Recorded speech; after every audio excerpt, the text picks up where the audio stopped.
Inside the United States military, a quiet crisis over Iran has exploded into open conflict, costing the Army chief his job and exposing deep divisions at the top of America's war machine.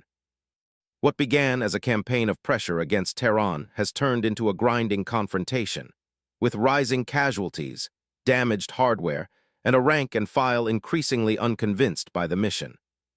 According to reports from the field, American forces in the Middle East have faced intense Iranian drone and missile strikes that have damaged key air defense systems and even brought down advanced F-35 fighter jets, once touted as untouchable symbols of U.S. air power.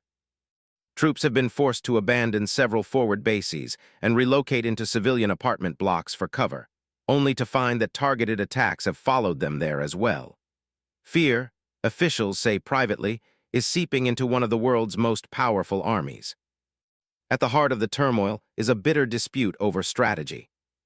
Senior generals have warned President Donald Trump that the Iran campaign lacks clear legal and moral justification, and that American soldiers do not want to die in what many see as a war fought primarily for Israel's security interests.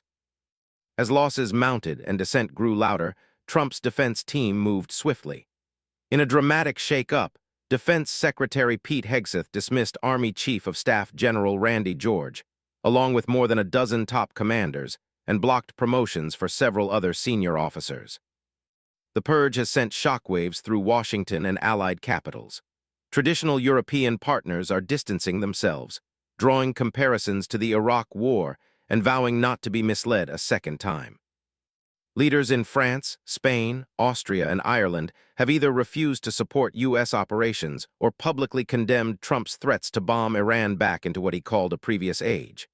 Tehran, meanwhile, is seizing the moment.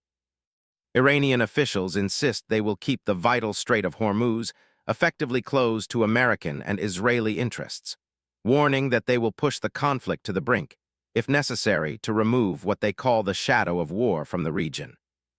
For the United States, the Iran front is no longer just a foreign policy test, but a profound stress test of civil-military relations, alliance politics, and the limits of American power in a changing world.